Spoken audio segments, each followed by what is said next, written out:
Hello, ladies and gentlemen, and welcome. It is finally time. We have the game College Football 25. And today we're going to be starting our Dynasty series. And we're going to be starting off with a real team since the team builder didn't launch and it's kind of up in the air. But once that does release, I will be transitioning over to a created team, the LT Jazz, to be specific.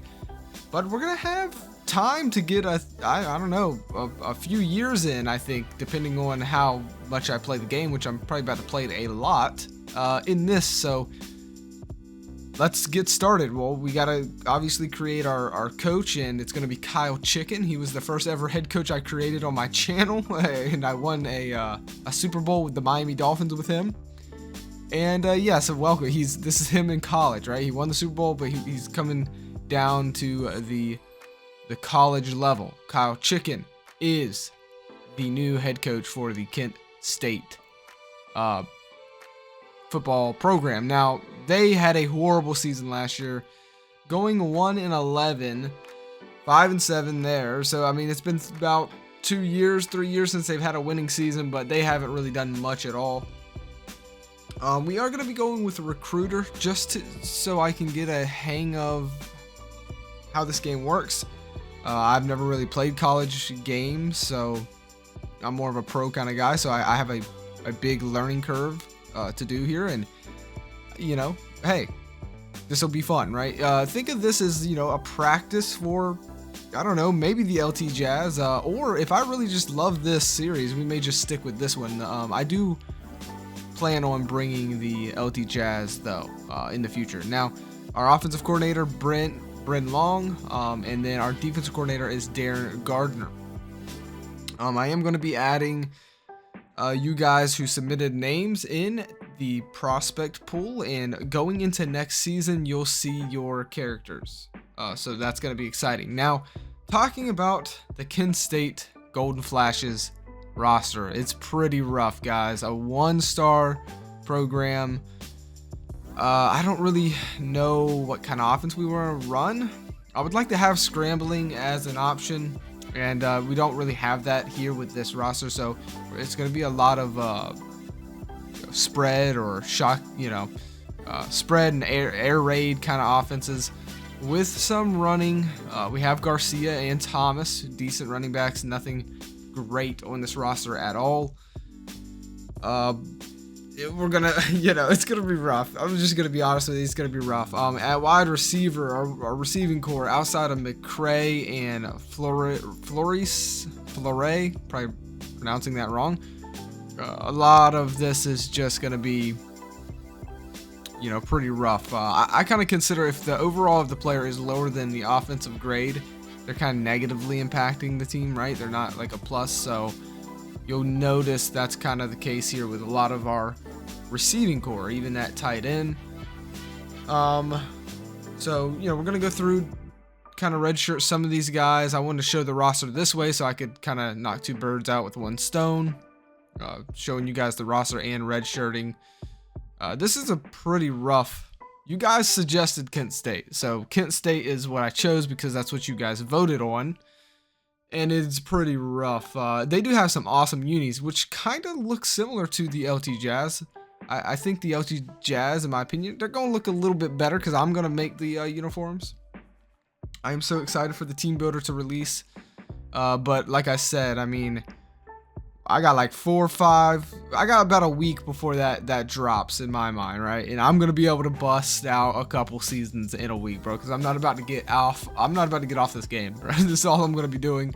It's summertime, so yeah, just expect a lot of uploads very rapidly for Kent State.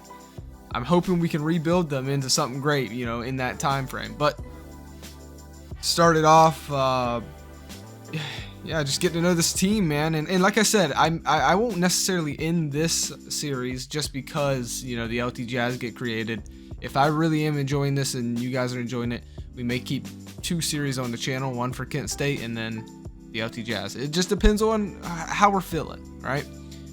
But yeah, so there's the roster. Looking at it, 82 overall is our highest overall. So it is definitely a rebuild for sure. Now, our recruiting board. I'm not going to get too much into this until it gets a little later in the year and we can really start to narrow down who we have a shot at. We're not going to be going crazy here, guys. Okay, we're a one-star recruit program. I want to keep it realistic.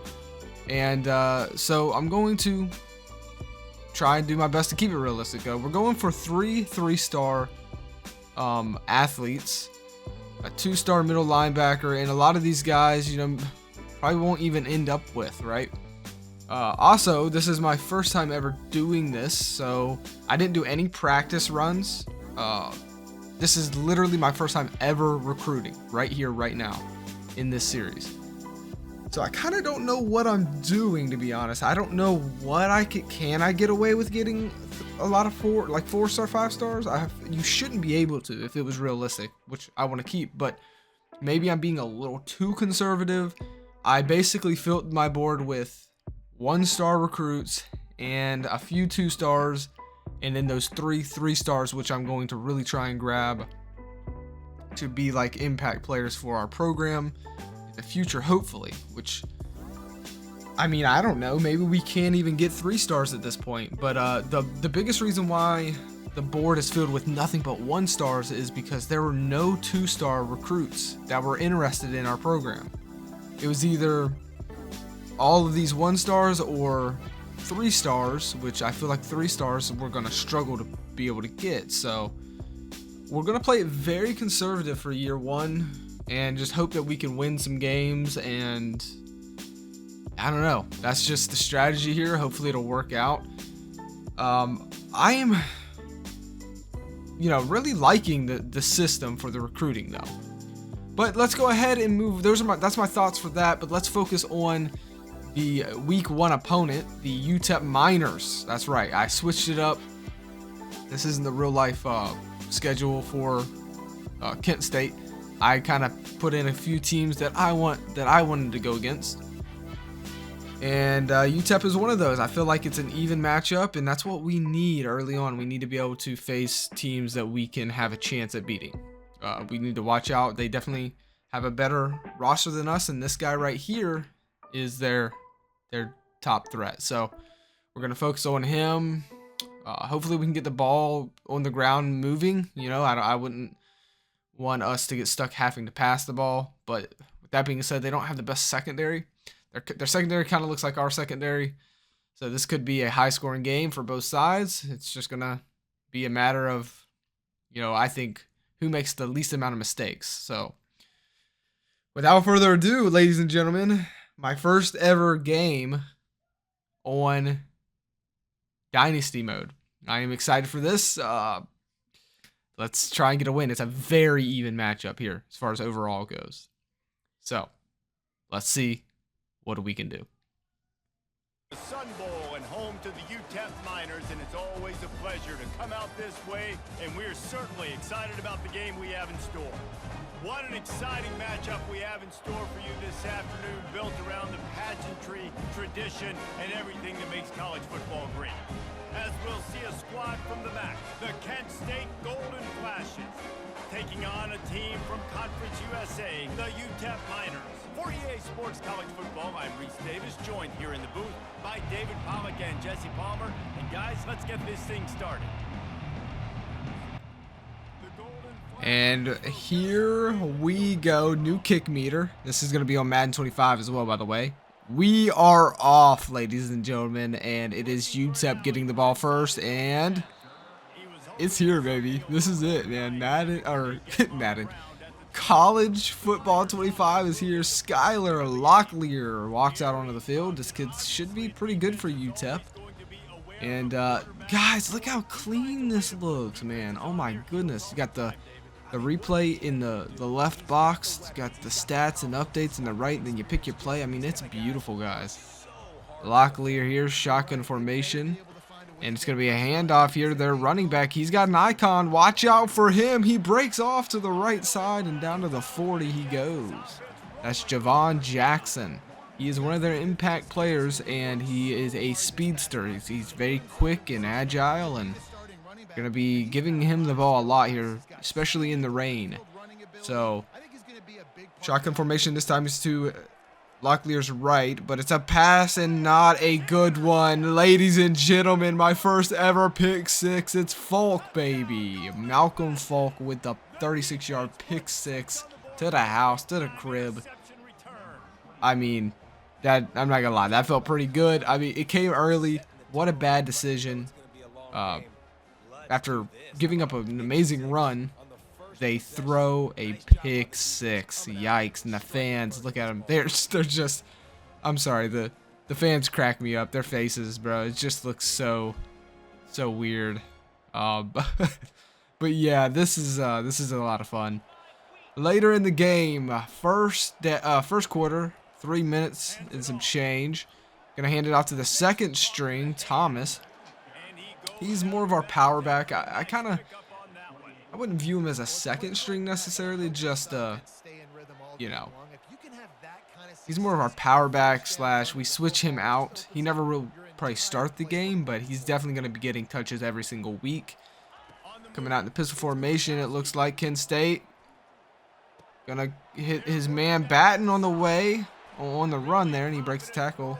I'm trying to figure out how to pronounce my quarterback's last name. Kent State, it's like Olitsky or something like that, but he throws it behind his man there. Got to hit that guy in stride there. Still trying to figure out the new passing mechanics. Olitsky finds his tight end right there on the seam. Touchdown, Kent State.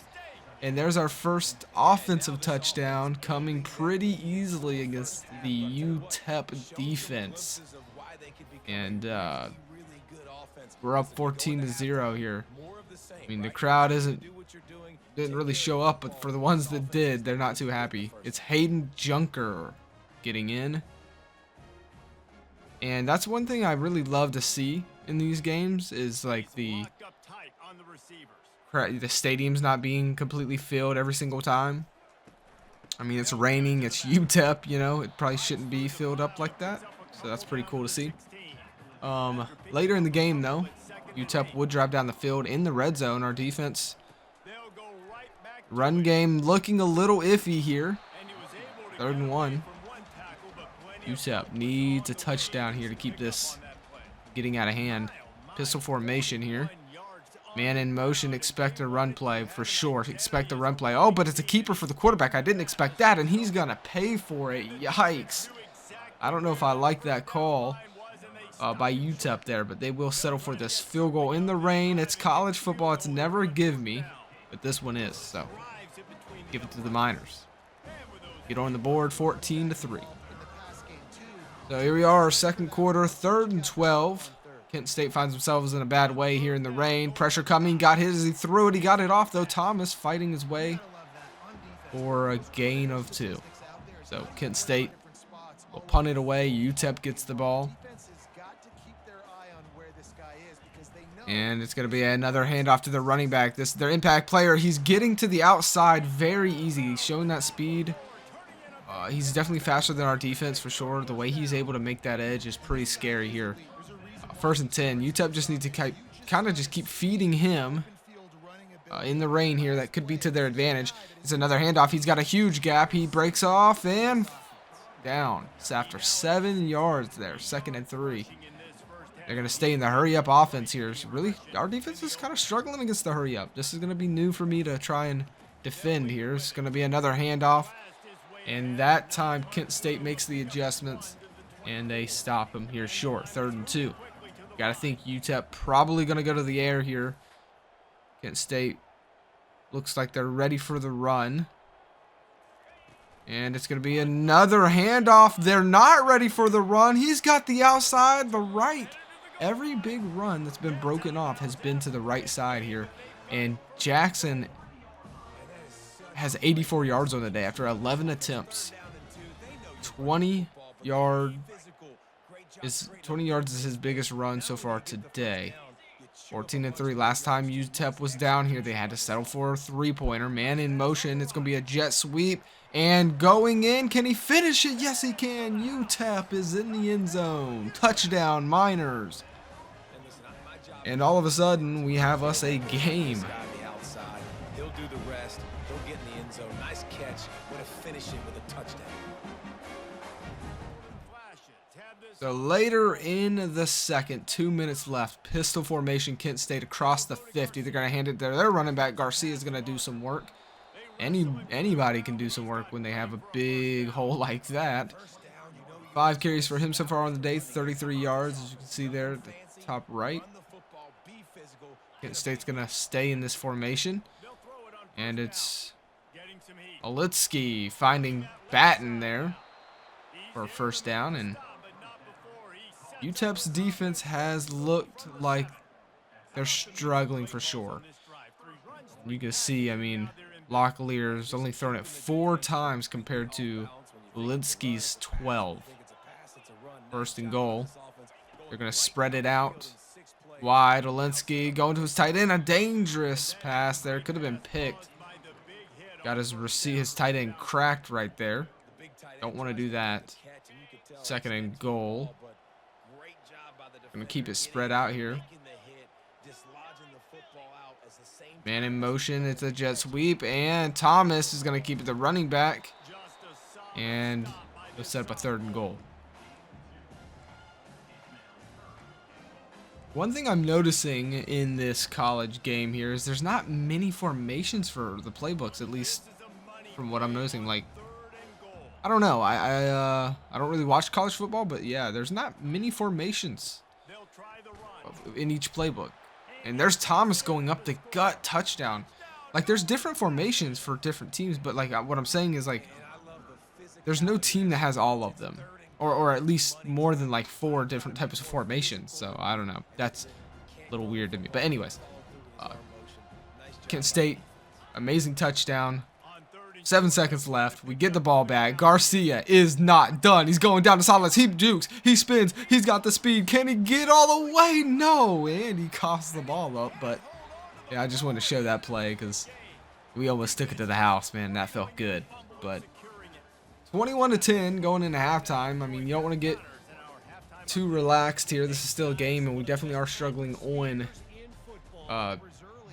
defense for the most part. Besides that pick 6, you take that away, and it's 14-10. But then you got to add this play, and I don't know. It was just broke coverage by the defense there. UTEP just didn't see Batten, and now Batten is. I mean, he's going off. That's like the 3rd time we've called his name. 28-10, and Isaiah Batten is really breaking. He's breaking loose, and that's not good for UTEP here. This crowd is barely here for them, and I think they're gonna be gone, and they would be, because we're gonna go ahead and end this one with a sack here, and that would be the end of the game, the final play. 38-17, we would end up beating them. It was a good game. Very fun. I'm loving the gameplay of this. I wanted to get this game, this first episode out, so I wanted to, not show as much. It depends on how the games are, or depending on how much I'll show. So yeah, I do like this kind of style, though. Not too long, not too short. So around 15 to 20 minute episodes, and we'll show more gameplay. Obviously, in future episodes, we just had to kind of introduce the team and talk about, what we're doing on the channel and whatnot. But Olowski played phenomenal. I mean, besides the 1 pick we threw, can't ask too much more out of him now. Isaiah Batten had a fantastic day, 168 and that touchdown. We did really good, I think. Like I said, the deeper we get into the year, the more we'll focus on the prospects that are going to be coming in.